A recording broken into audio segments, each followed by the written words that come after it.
गया राजा ये विष्णु भगवान के परम भक्त थे, बहुत पूजा पाठ करते थे, अच्छे राजा थे।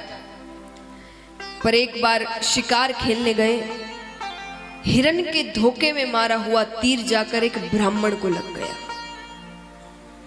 ब्राह्मण को तीर लगता है, वो श्राप देते हैं कि तुम राजा हो पर तुमने कार्य असुरों वाले किए हैं, तो मैं श्राप देता हूं तुम असुर योनि को ही प्राप्त हो जाओ। अब यहां पर श्राप मिलते ही गया राजा का शरीर 5 कोस तक फैल जाता है।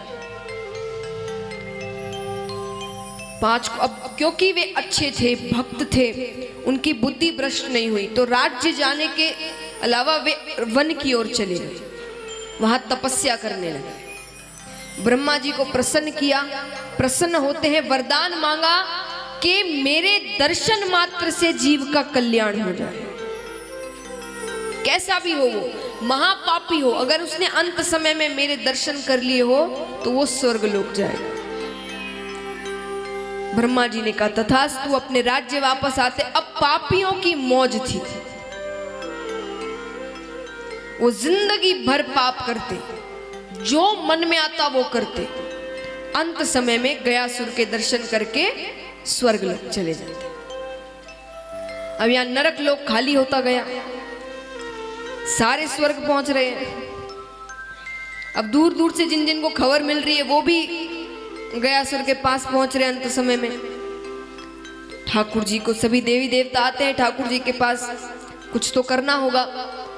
ठाकुर जी गयासुर के पास आते हैं, आकर उससे कहते हैं कि गयासुर हमें एक पवित्र यज्ञ करना है, कोई पवित्र स्थान बताओ।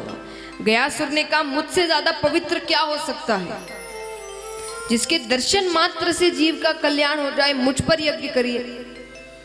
अच्छी बात है।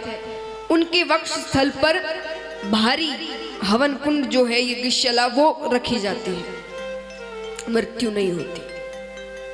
कई प्रयास करते हैं ठाकुर जी पर मृत्यु नहीं हो रही। तब अंत में भगवान को कहना पड़ता है कि गयासुर मैंने बहुत प्रयास किए पर कुछ नहीं हो रहा, तो अब मुझे ही तुम्हें मारना हो। तुम्हारे कारण पापी भी स्वर्ग लोक जा रहे हैं, अगर कोई अंतिम इच्छा हो तो बता दो। गयासुर ने कहा 2 इच्छाएं हैं, अगर वो दोनों आपने पूरी कर दी तो आपको मारने की जरूरत नहीं है, मेरे प्राण स्वतः ही चले जाएंगे। ठाकुर जी ने कहा कैसी इच्छा? पहली इच्छा कि ये यज्ञ करते वक्त जितने देवी देवता मुझ में निवास कर रहे हैं वो जब तक सूरज चांद रहेंगे प्रत्यक्ष अप्रत्यक्ष रूप में मुझ में निवास करेंगे।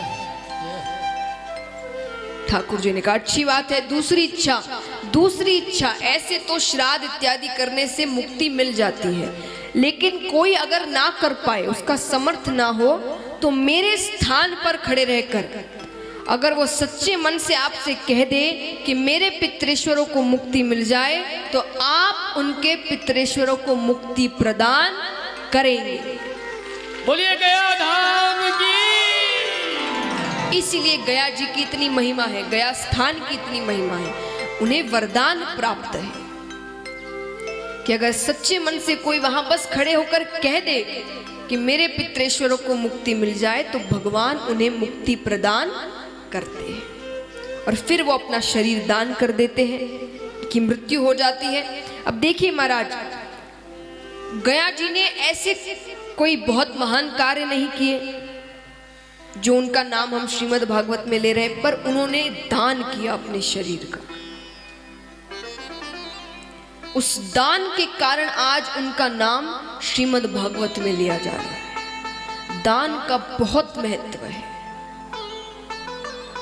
और देखिए महाराज, जब तक आपके पास है धन, दान कर दो।